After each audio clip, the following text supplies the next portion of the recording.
Welcome to The Kingstonian, a podcast that profiles people who are passionate about what they do for a living, what organization they belong to, or the community they are a part of. Here is your host, Dave Cunningham. Thank you, Steve. Hello, everyone, and welcome. There are those individuals who are lucky enough to earn a living working at something they are passionate about. You've heard the line, going to work doesn't seem like going to work. But being able to do that for half a century doesn't seem plausible. Well, for a precious few, it is. My guest in this episode is Ron Fitzpatrick, who started his career as a radio broadcaster in 1966, retired in 2016, and continued his stint behind the mic, volunteering at a community radio station, and has been doing so for close to another 7 years.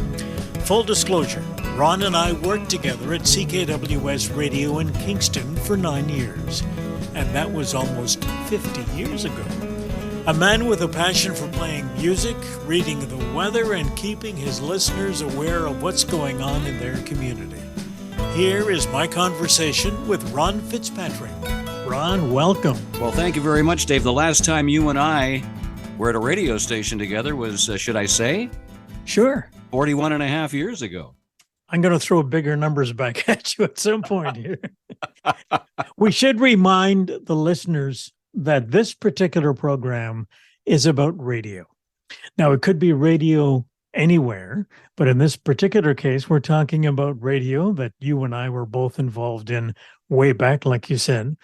So if you're a fan of radio, this program probably will be something you'll enjoy listening to.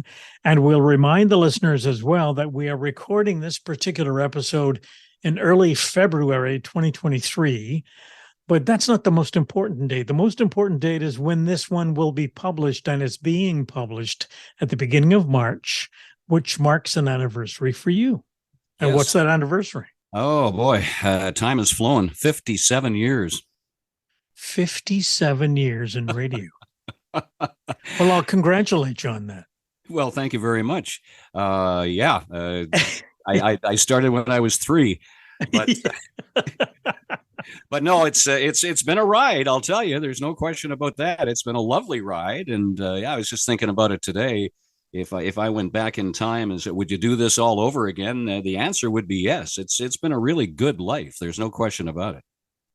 I guess one of the first questions I'd like to ask you is: did you ever think of doing something else besides radio? No. The only other thing, well, I say no because at age 7.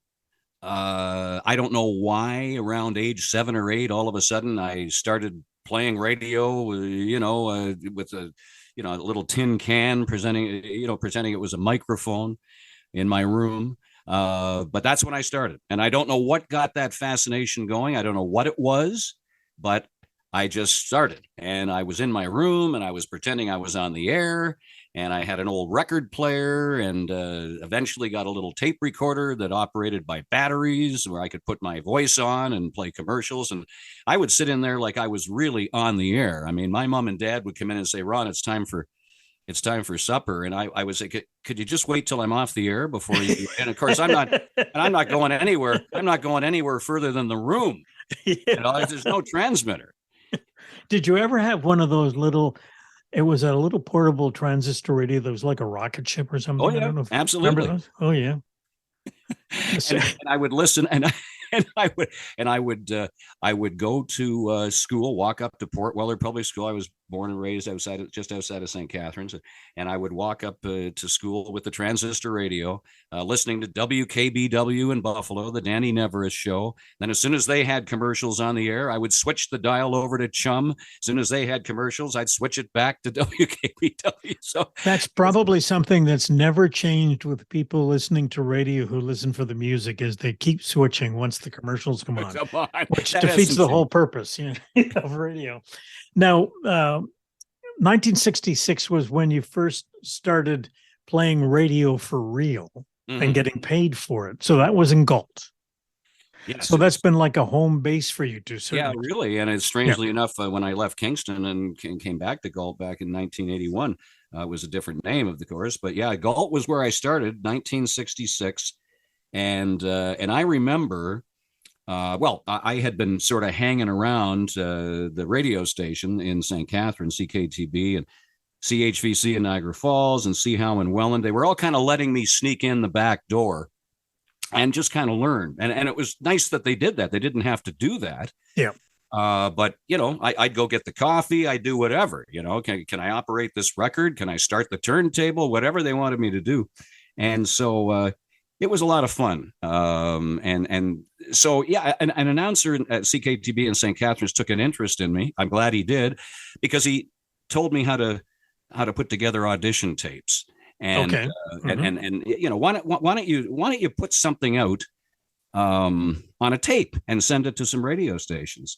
And I said, well, I'm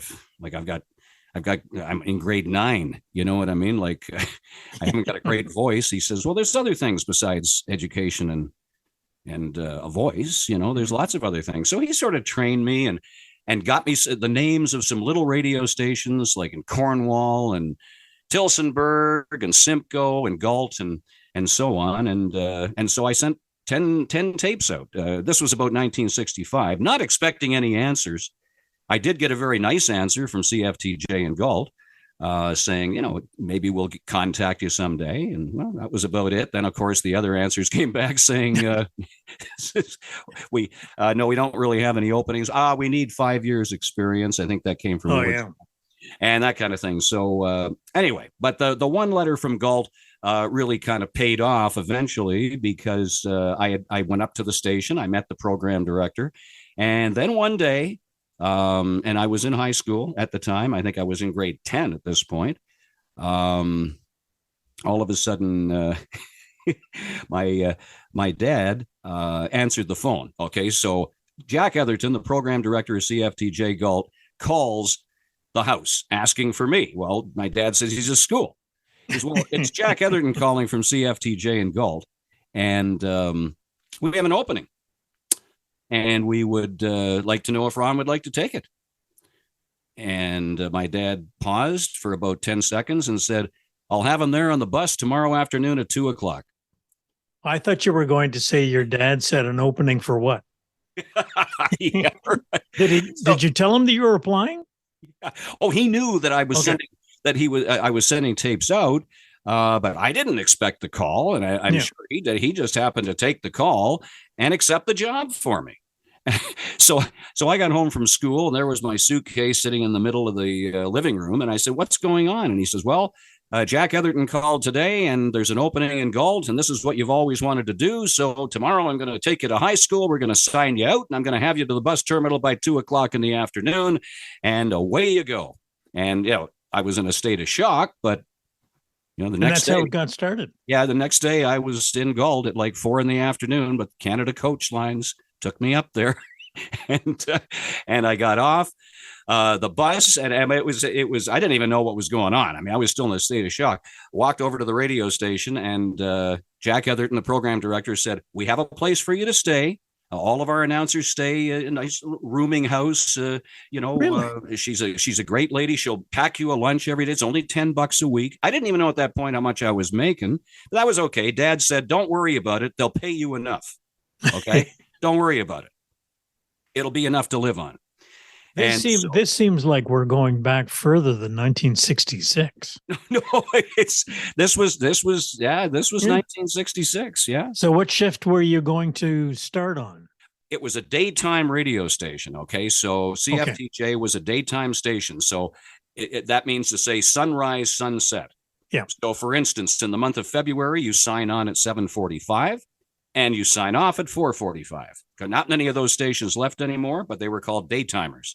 So what shift were you doing? 1 to 3 in the afternoon. I got the country show. Knew nothing about country, but that was okay. I mean, they kind of helped me. They gave me some records to play every day. I had no idea what I was doing, but it was and then eventually I got put on another shift, 10 to noon and 3 to 6. So you were on the air most of the day. And again, not knowing a lot of the artists that I played, Matt Monroe, Doris Day, Harry Belafonte. I didn't know what music to play, but I just went into the record library and picked a whole bunch of stuff and put it on the air and had some fun. Listen, I have to ask you a question. I have talked to a lot of different people in this podcast, and they sit down and they tell me stories, and they give me back dates and times and places, and it's almost like, it's right at the tip of their tongue, and they're remembering everything. And I have trouble remembering what I had for supper last night. And people like you who sit down and go back. Now, did you keep a journal, or is this just something you remember? Well, I just remembered a lot of it. I probably out by a few days here and there. I mean, I know I started March 10th of 1966, and I know I finished in Galt. My last shift in Galt was about 10 months later.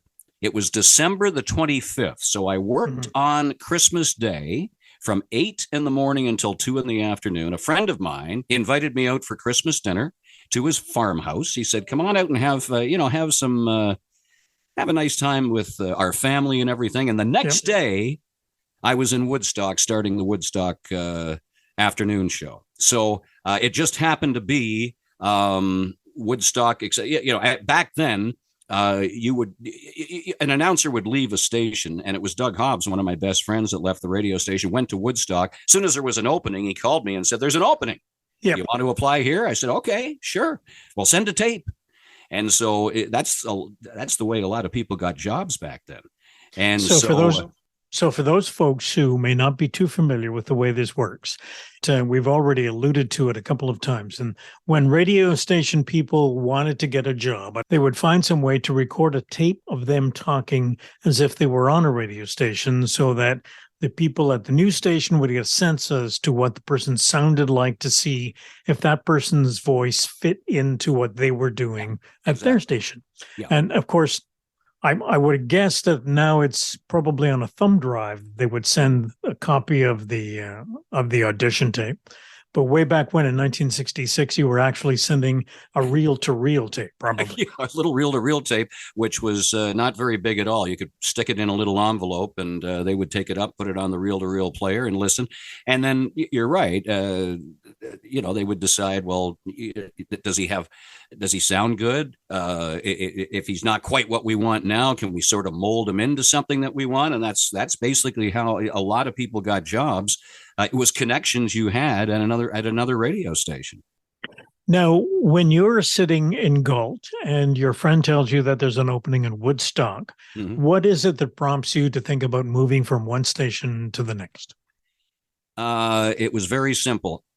With Galt to Woodstock, I just thought it was really neat to be able to go to a radio station that was on the air until midnight. Okay. And I mean, and they were so I went from again, daytime radio stations where there wasn't a lot of them around, but that's where I started. Galt was one of them. Yeah. Galt was one of them. And Tilsonburg was another one, but I just thought it was neat. Oh, geez, I'm going to be able to do an evening show. Wow. We haven't been on the air here past 6:30 for a long time. So I just thought with that, but you know something, you went because your friend was working there. Your friend thought it was a good place. It was a step up. You thought it was a step up to try and learn something more. And that's and then when you make another move, maybe a year or two later, some people don't make moves, and they still learn just as much as the people that have made moves. But you make the move. The reason I made the moves was to kind of advance to another station that I think I can learn more from. Yeah. I know when I spoke with another retired DJ who lives in the community, Jack Thompson, somebody that you and I both know, he was talking to me about the same sort of thing, is that moving from station to station at the early stages of his career. And in his particular case, he moved quite far afield, going from Nova Scotia to Ontario and to other spots. You seem to have stayed in a relatively small area of the province with respect to the station that you moved to. Any particular reason why you didn't try going out west or down east or whatever? I just liked. I really like Ontario. I thought there was a lot of areas to learn at different stations. I worked in, as I say, I went from Galt to Woodstock, to Orillia, and then to Peterborough and St. Thomas, and then to Kingston, and back to Cambridge, and then to Guelph. So yeah, they were all basically medium market radio stations. But every time I made the move, it was to be able to learn something else. And of course, you also take a look at the people that are working at that radio station, and what can you learn from them, and that's how you make more and more friends in this business. So it's people that you meet and people you stay in touch with, even though that you've gone to another station or they have. Absolutely. Yeah. Now, for most of the stations in the early part of your career, you didn't stay all that long at any one place until you hit Kingston, correct? Yep, absolutely. Okay. Yeah. So you spent 9 years in Kingston, which is where you and I met. That's right. And I think I started there around the same time. It was just after I graduated, and I was working part-time, and I can't remember when you came in. But now I thought there's another date I think I have, not the exact day, but it was September of 1972. Yeah. Okay. So you come to Kingston. I'm curious to know why you ended up staying in Kingston as long as you did. Well, I really, I really enjoyed working at the station because we had a lot of great people there. I mean, Greg Stewart was working there when I started. Neil Kirby, Wayne Kavanaugh, Norm Foster, still in touch with Norm all the time. Yeah. And it was, and it was an advance. It was a chance for me to advance a little bit more into from just being an announcer to getting into management. Right. And there was an opening for assistant program director. And Gary Mercer used to do that position. And he said he just wasn't interested in doing it anymore. And I said, okay. And he says, well, why don't you try it? You seem to like doing schedules and putting things together. So I applied and got the job. So that's one of the reasons I stayed, because I got to learn sort of the management side of radio. Mm-hmm. And I also liked the city. I met my wife, Faye, there. So there was a lot of reasons.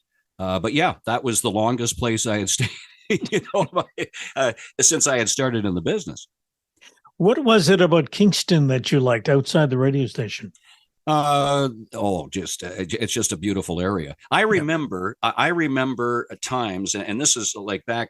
I tell these stories to people today, and sometimes they think, "Are you serious?" We used to go out. There was a couple of times we actually rented a couple of motorboats. Okay, the announcers at the station rented a couple of motorboats and went out onto an island, okay, an uninhabited island, a small little island, okay, just outside of Kingston, one of the 1,000 islands. And that's where we had our announcers meeting. Mm-hmm. But there was so many nice things to do. There was, your remote. I did more remote broadcasts at that station. Getting out and meeting the all kinds of listeners. Car dealerships, S&R department store, you name it. Did a lot of stuff, but it was just the people too. The people were very, very friendly there, and it's still a great place. There's no question about it. It's. I think it's even nicer now. To look at the downtown and be able to go back every once in a while and look at how the city's progressed. It's just great. But it was a lot of fun back then. We did previews of new movies at the movie theaters. Mm-hmm. Kingston had some of the nicest one-screen movie theaters. You don't find one-screen movie theaters anymore. But Kingston had the Capitol, and Kingston had the Odeon, and they had the Highland, and we would actually go there and take listeners out to a new movie. Back then, you didn't have to go through all the rigmarole of trying to get free passes to get into a movie. They just say, "Hey, bring 100 listeners this Friday to see this new movie, and we'll let them in and get some nice comments." So there was a lot of fun like that. It was like real. When I say real radio, I mean, it was just back there. There wasn't the hassles you have to go through sometimes today to get to places you want to get to. You'd come up with a good idea and you'd be able to do it. When was the last time you were in Kingston? Oh, geez, couple of years ago, I guess. Yeah. About 2 years ago. I've lived in Kingston since 1966, as a matter of fact, and I walk down the street or drive down the street, and just some of the differences in our community, and I imagine that same sort of thing applies to almost any city anywhere, is that there's the progress. People want the citizens to move down to the downtown to maintain all the stores that are down there, but just down Princess Street right now, with a number of apartment buildings that you can see that have been built in the last couple of years, is just quite incredible. Let me ask you sort of a general question. What is it that you like best about radio? Being able to go on the air, and this is what I'm doing now. I'm back to sort of doing what I did in Galt, where I'm working right now, and just having a lot of fun, just going on the air and trying to entertain some people. Maybe you give somebody a laugh one day, or you let somebody know something that they didn't know. Just that one-on-one, being able to connect with people. And it's an immediate business. I mean, there's a lot of places can't do things as fast as radio can, a newspaper, anything else, and radio is very immediate. A listener calls in, you can put them on the air, you can talk to them, you can get answers to questions very quickly. And so it's the one-on-one. And I still enjoy it today. A listener walks into the station to pick up a prize, and you say hi to them, you talk to them. And it's just it's still a fun environment. You stopped working from a pay perspective in 2016. Yep. After you had celebrated your 50th year in radio. And I'm curious to know why you just didn't say, okay, I'm done. I've done 50 years in the business. I'm going to put my feet up. Well, my wife said, you're not going to do that. You're going to get out of the house. And no, I had a call from Scott Jensen, a good friend of mine, and Scotty worked for me back in the 80s in Cambridge. I hired him as a part-timer, but Scott's been into community radio for a long, long time, and he developed this radio station in Fergus. It was his mindset that got it really going. Wanted to open it up, got it opened up. It's a community station, and we were talking one day, and he said, so what are you going to do for retirement? And I said, well, you know something? I don't have a lot of hobbies. My main hobby in my life has been radio. So I don't know. I'm not into building things. I'm not a handyman. It's not that nothing else interests me. I mean, I love going to movies. I still love jogging every day. There's a lot of things I like, but I don't want to just stop right. I think I'm going to miss it too much. And so I'm glad he said that to me because I said to him, I just want to go up there and just do what I did in 1966. Go in and do my show for a couple of hours, have some fun, entertain some listeners, and, maybe help out a couple of announcers and tell them something about their shows that can help them or whatever, So that just really sparked my interest. I'm glad I did it because I retired officially on Thursday before the Labor Day weekend back in 2016. And I started in Fergus on Tuesday after the Labor Day holiday weekend. And, that didn't bother me at all. I because I'm not doing the hours I used to do. Yeah. I'm doing a couple of hours a day. Now, when the pandemic hit, I was introduced to something brand new, and that's voice tracking your show or doing a show live from home. Yeah, exactly. And I still personally like to be in the studio. I don't like doing it that much from home, but the technology is there that you can do it. That's what radio had to go to, and it's worked out really, really well. But yeah, so I didn't want to, and I knew that when I was heading up to my 50th year, I knew that I don't want out of this. So it was just really nice that Scott all of a sudden hit me with his question. So because the answer was yes very quickly.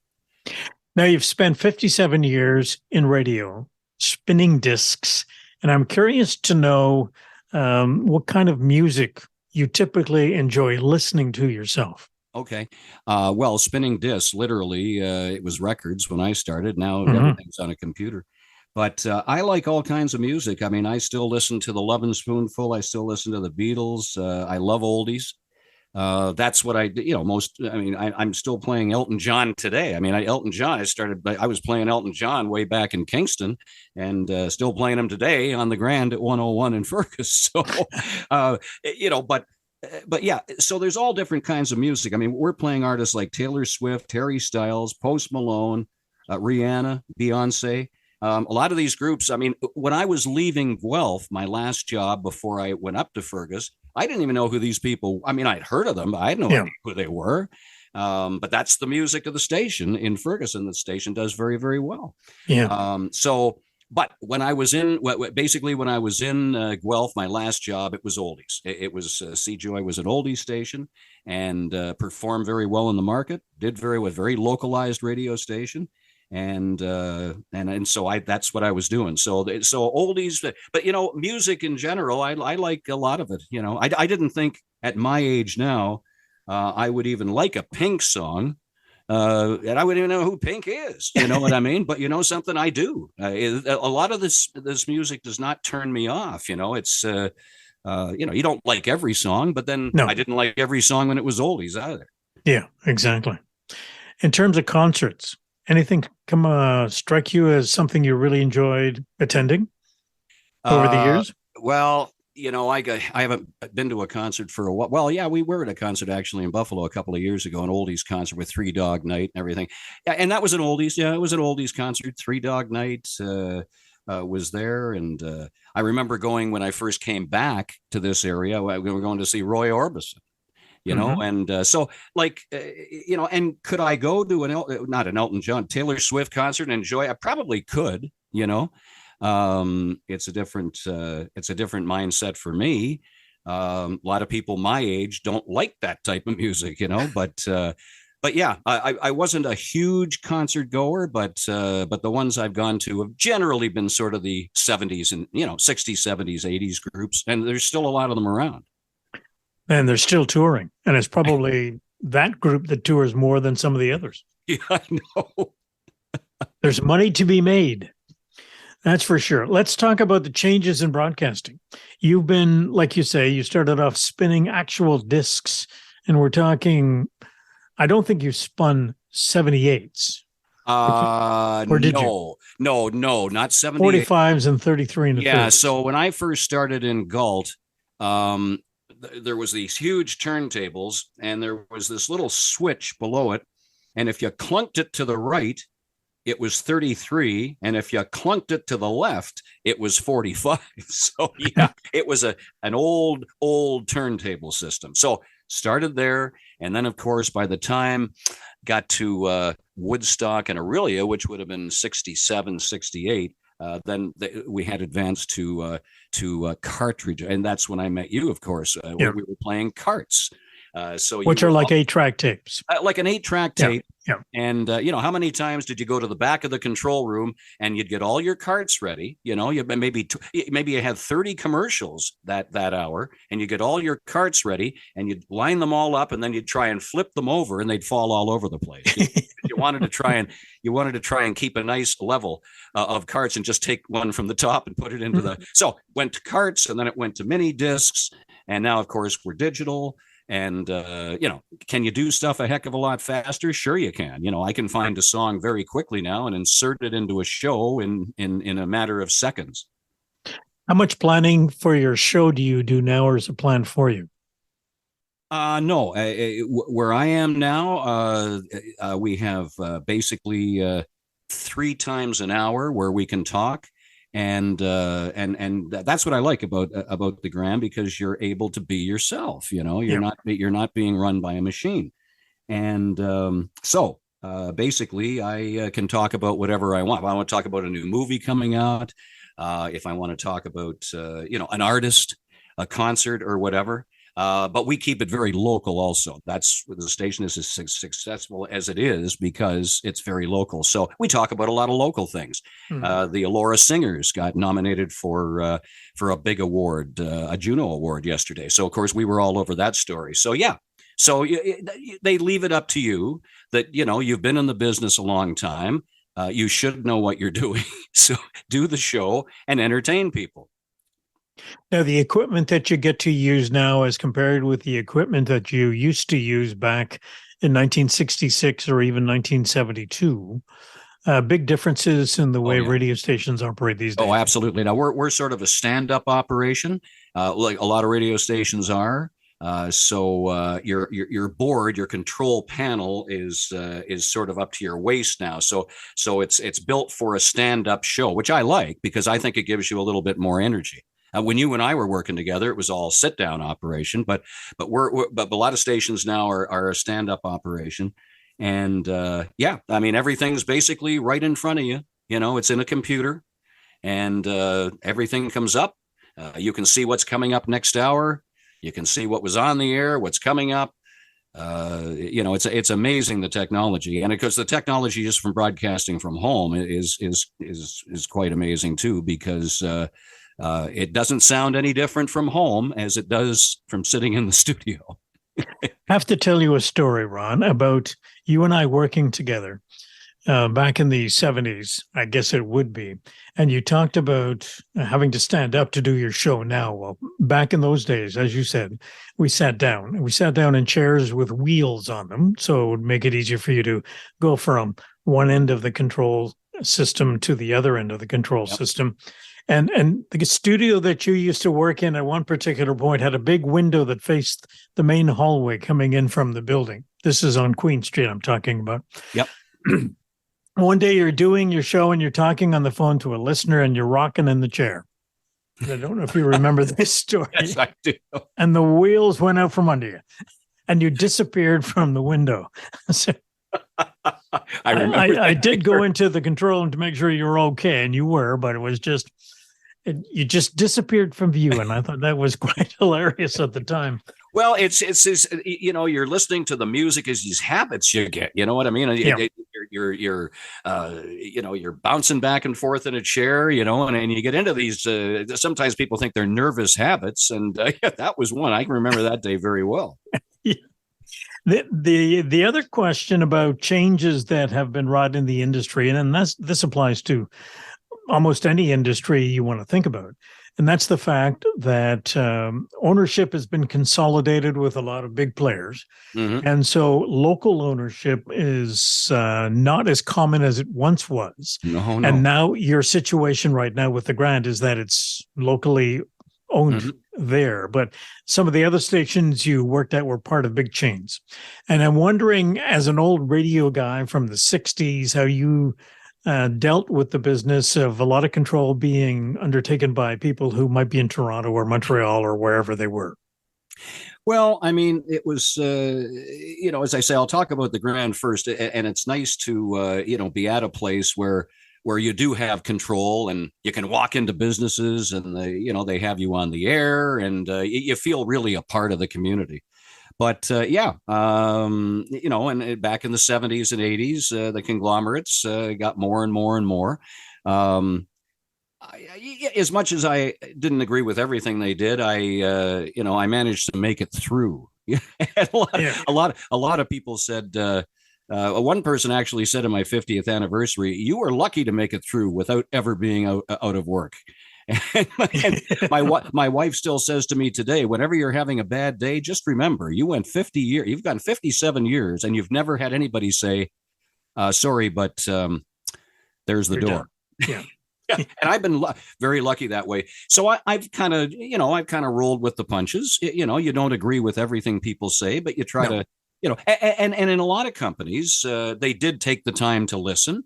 Sometimes they agreed with you. Sometimes they didn't agree with you. But I just sort of, tried to keep calm and, hey, if it doesn't go well with this decision, then try to make the best of it. Yeah. And, I know there's people going through a lot today. I know that. Yeah. When you're talking about radio, as with a lot of other industries, is that what goes around comes around in terms of formats, for instance, or the approach. Sometimes a radio announcer can spend a lot of time talking on the air. They're buying somebody because they like his personality, or they just want you to play the music, or they just want you to read minimal stuff on the air. So there's all kinds of different approaches to radio. Mm-hmm. But something that was popular 10 years ago will probably be popular in another 10 of thing. And that's something that happens quite a bit.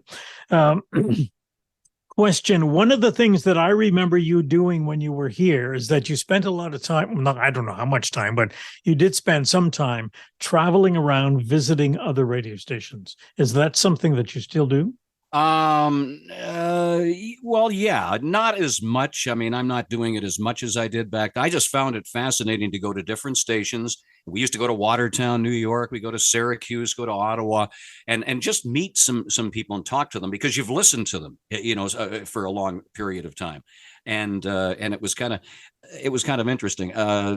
I still do to a point. I have some friends in Buffalo, New York that we go to see. I visit them at the radio station. I was just at a radio station about 3 months ago, a new one that plays oldies music, but I just wanted to see what it was like, what kind of equipment they use, how they put their breaks together. And I happen to have a friend that works there, so he took the time to show us around. So yeah, certainly not to the extent that we did, because I know my wife Faye has been so good in following me into some of these radio stations, tolerating some of that, and tolerating some of the radio stations. But no, I've really cut that back. But yeah, during the time in the business, always was interested in going to another place. I remember when Wayne Cavanaugh, who worked at the station, Wayne and I went to Belleville and saw CJBQ and talked to some people there, because we used to listen to them on the air. So it was kind of neat to finally meet them.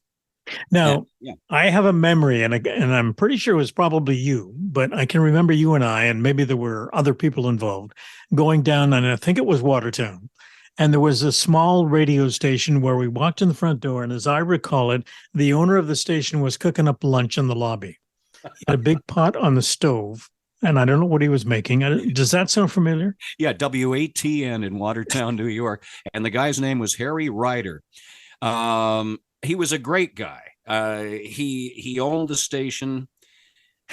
It was so fascinating to talk to. I think it was Wayne Cavanaugh and I and my wife, Faye, that went over there at first, because we were told this interesting radio station that's run by an old guy. And so the first time we went in, there he was out cutting the lawn. And I always remember going into the station, and there was this anniversary cake that was sitting, and the cake was there for years, and it was celebrating, I think, their 10th or 12th anniversary. But he just kept the cake in this case. But to go in there, the morning announcer would pick up Harry. He would take him in the morning. So Harry was there at 7 o'clock, and then the announcers would do their 6-hour shifts. Harry would sit there. He wasn't on the air all that much, but and then the night announcer at midnight would take him back home again. And that's how he lived for years and years and years. He lived for the radio station. He owned the station for years. And when he passed on, basically he was at the radio station. So, I mean, that was his life. But to sit down and talk to this guy and about the history, I mean, he had his rules, I don't want this done. I don't want that done. I don't want you saying this. I don't.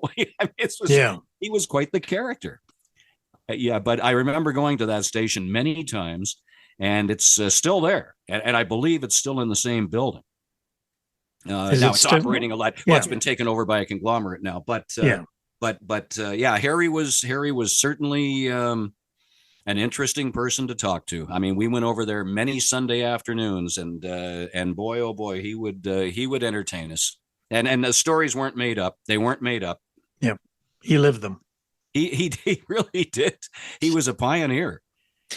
I'm curious to know, as somebody who's been involved with radio for years and years and years, and you've seen the ebbs and flows of radio and listenership and that sort of thing. And given the fact that people tend to get their music from all kinds of different places they never even thought they'd get their music from back in 1966, where do you think radio is going into the future? Into the future, I think I've talked to some people that have said transmitters will not be around in another 10 years. It's going to be online.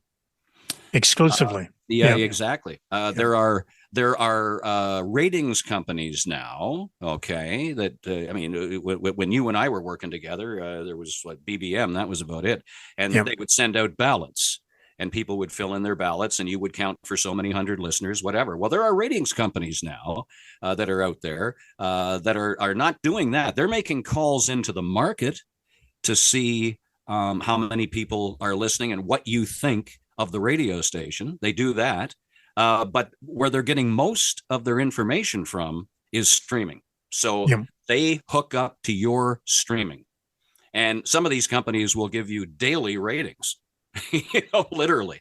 And they get down to the point where they are actually trying to find out what devices you are using to listen to the station or to your music. And they give you your demographic, how many women are listening compared to men, how many listeners they are. how old they are. how many listeners you have per week. So yeah, I think a lot of it is going on. Like people, I've listened to people say for most of my life, all radio won't be here. That's the end of it. It's done. Yeah. You got all these stations, satellite radio coming in. Well, I don't think that's going to happen. I think it's going to be different. I think it's going to be more of an online. But in the same token, and we say this in Fergus all the time, pay attention to the local market.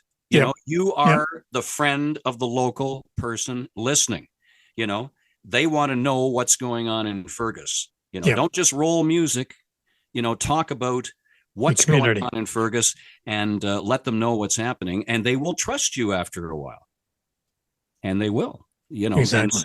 So I think as long, for a small station today, and I think there's still some owners around that own just maybe 1, 2, 3, 4 radio stations, but you find all of them are doing the same thing. They're connecting to the community big time, because if they don't do that, they're going to become like everybody else. Yeah, exactly. They're going to become a music machine or whatever. But if so the minute you let your community go I think is trouble. Yeah, exactly. Yeah.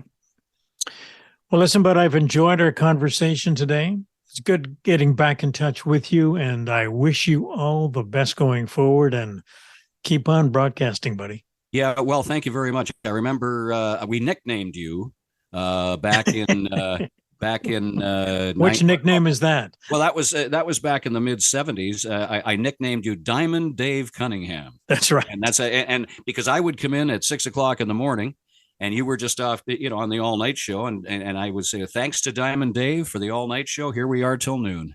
So it was Diamond Dave. Yeah, we called you Diamond Dave for many years. Well, I think you're the only one that called me Diamond Dave, Ron. I thought, didn't we have that printed in the newspaper too a few times? I don't know. Yeah, could be.